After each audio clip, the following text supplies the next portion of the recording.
આજનો આ પ્રસંગ દર 2 તારીખ દર ગુરુવારે જે બાપુ સુંદર મજાનું આયોજન કરે છે, મહિમા સતત ચાલે છે. સદગુરુનો મહિમા છે મારા વાલા. વરસાદના કારણે હરિભક્તો આજે ઓછા આવ્યા, અધિકારી સંતો પણ ઓછા આવ્યા છે, પણ સભા સારી એવી થઈ છે. વિશેષમાં વાણી બહુ સારી ગવાઈ. વાણી પર તો આપણું લક્ષ્ય હોય ને તો બી આપણું જીવન ધન્ય બની જાય મારા વાલા. આ જગતની અંદર એટલી બધી ભૂલો છે કે ભૂલોનું સમાધાન જો કરવું હોય તો સંતોના સાનિધ્યમાં જવું પડે. સંત સિવાય કોઈ ભૂલ કાઢી શકે અને અસંખ્ય ભૂલો પડેલી છે આપણામાં. કબીર સાહેબ ધોળા દિવસે બપોરે 12 વાગે ફોનસ લઈને નીકળ્યા. એક ભાઈ હોવા મળ્યા કે કબીર સાહેબ આ ધોળા દિવસે તમે ફોનસ લઈને હળગાઈ નીકળ્યા છો ખરા બપોરે, કે તમને ભન પડે છે? આ તો કે દાડો છે, આ રાત થોડી છે. કબીર સાહેબ કે હું માણસ ભૂતમાં નીકળ્યો છું. તો કે આ બધા મોણા દેખાતા નહીં? કે ના, કે હેડ મારી હારે. બાબા એક ભાઈ આવતો હતો, એને પૂછ્યું ભાઈ તું કોણ છે? એટલે કે હું રબારી. કે આ રબારી સા મોણા નહીં, એથી આગળ એક ભાઈ બીજો હામો મળે કે ભાઈ તું કોણ છે? કે હું દરબાર. કે આ દરબાર સા મોણા નહીં. જો જાય ને તો બધા આવું કે, પણ એ કઈ મોણો મળ્યો કે હું મોણો હોદવા નીકળ્યો છું. કારણ કે આપણી દ્રષ્ટિ આ દેવ પર છે. આપણે બજારમાં મોરસ લેવા જઈએ, એ કટ્ટું ભરીને મોરસ લાયા. હવે કટ્ટું ભરીને મોરસ લાયા તો આપણે કિંમત છે નહીં આપી, મોરસ નહીં આપી, પણ સિક્કો ચો વાગે? બારગોન ઉપર વાગે. મોરસ ઉપર સિક્કો વાગે. તેલ લાયા, એક તેલનો ડબ્બો લાયા, એ તેલનો ડબ્બો લાયા ખરા. હવે આપણે કિંમત છે નહીં આપી, તેલ નહીં આપી, પણ સિક્કો ચો વાગે? ડબ્બા ઉપર વાગે મારા વાલા. એમ આ શરીર આના ઉપર બધા ધપ્પા વાગ્યા છે. અંદર જે ઓરિજિનલ માલ છે, આત્મા છે, એના ઉપર એક સિક્કો વાગ્યો છે. એની કોઈ નાતી જાતી છે? હા, કારણ કે આપણે ઘણી વાર જો ખેતરોમાં આપણે બોર નવો બોર બનાવ્યો હોય ને, એટલે કુવાસીઓ બોર વધારવા જાય. હવે બોર વધારવા જાય ને એટલે બોરનું પાણી વધારવાનું હોય. હવે પાણી વધારવાનું હોય, જેનું વધારવાનું એના પર ચોલ્લા કરવા પડે જ નહીં. તો પાણી ઉપર ચોલ્લા હોય તો ચોલ્લા તો કરે બંબા ઉપર વધારવા જોશો પાણી, અને ચોલ્લા તો કરે બંબા ઉપર. એમાં આપણા શરીરને રંગ્યું. કોઈ ભગવા કપડા પહેર્યા, કોઈ દાઢીઓ વધારી, કોઈ આ ગળું તૂટી જાય એટલી બાળાઓ પહેરી, ભેંસ ભડકાવ્યો, ટીલો કર્યો. આ બારગોનને રંગ્યું. આ બારગોનને રંગવાથી મેળ પડે એવો છે. હા, ધીરજ મહારાજ પણ કે હાડ ચિંતે આડ બંધ લગાવે, પહેરે ભગવા વાજા, કે આતમ રામ અટલ નહીં પડશો, કે દુર્મતીમાં દાધ્યા. ભક્તિના ભેદ છે દાદા વિરાજી મારા, ભક્તિના ભેદ છે દાદા. આ ભક્તિ કોઈ આડંબરની નથી મારા વાલા. ભક્તિ તો ભીતરની છે મારા વાલા. આમાં કોઈ પણ પ્રકારનું આડંબર વચ્ચે ચાલેવું છે? હા, કારણ કે ભક્તિ કરવી ને એ બહુ અઘરી વાત છે. હવે એક દસ્તક નાનું આપીને મારી વાત પૂરી કરું.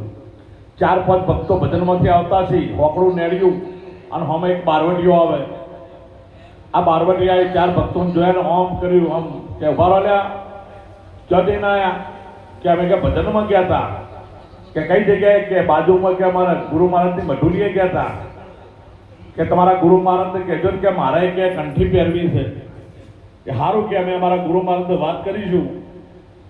આ તો થોડા આગળ વધ્યા ને પેલા 4 જણા હતા, એમાંથી એક જણ એવું બોલ્યો કે આપણા ગુરુ મહારાજને કહેવાનું નહીં, આ તો કે બારવટીઓ છે, મોથા ભારે છે, કે આવશે તો કે આપણી એ સભા બગાડશે.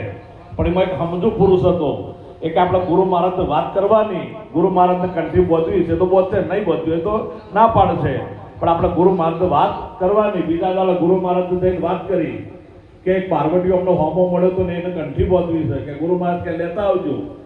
તો બીજા દાડે ભજનમાં ગયા ને એટલે પેલા પાર્વતીયાને લઈ ગયા. પાર્વતીઓ આવ્યો તો ખરો, પણ આ તો કોઈ દાડે વિવેક તો હોય નહીં ને. આમ હાથ અંદર કરીને બેઠા સભામાં. ગુરુ મહારાજ કે આગળ આવો. આગળ આવ્યા. કે કેમ આવવાનું થયું? કે મારે કે કંઠી બોધવી છે. કે કંઠી એમને ના બંધાય. કંઠી બોધવી હોય તો કે હું માગું એ તમારે આલવું પડે. અરે કે તમે માગો ને, જે માગો એ બધું આલું. કે ખરેખર? કે હા, તમે માગો જે માગો એ આપું. તો કે નકામી વસ્તુ હોય લઈ જાય.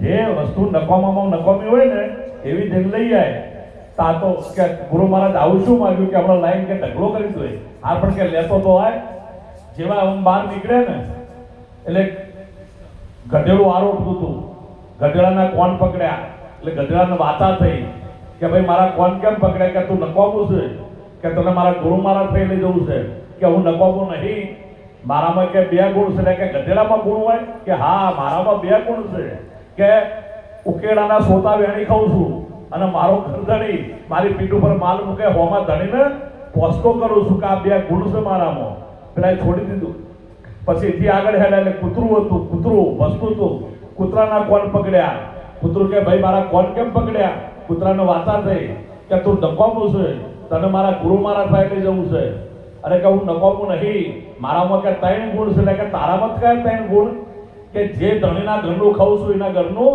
રક્ષણ કરું છું હે અને કોઈ મને હોળ કેમ તો કે હું જતો રહું છું અને કે તને હોળ કીધું હોય તો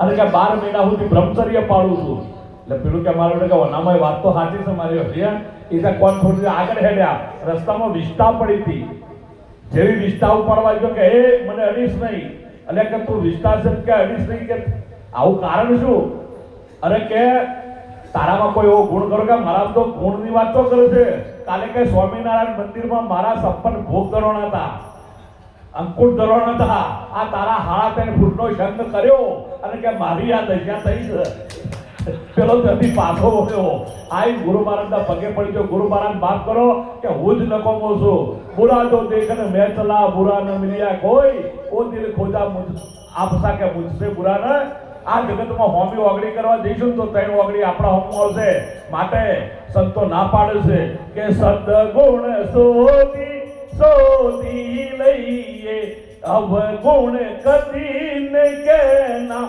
ગઈએ હરીના સૈયે હરીના થઈએ લાગે પ્રભુ ભજન નો કરીએ ભગવતી જનનો સંગ લાગે પ્રભુ ભજન નો જોતા થાય અવિદ્યા ભંગ લાગે પ્રભુ ભજન નો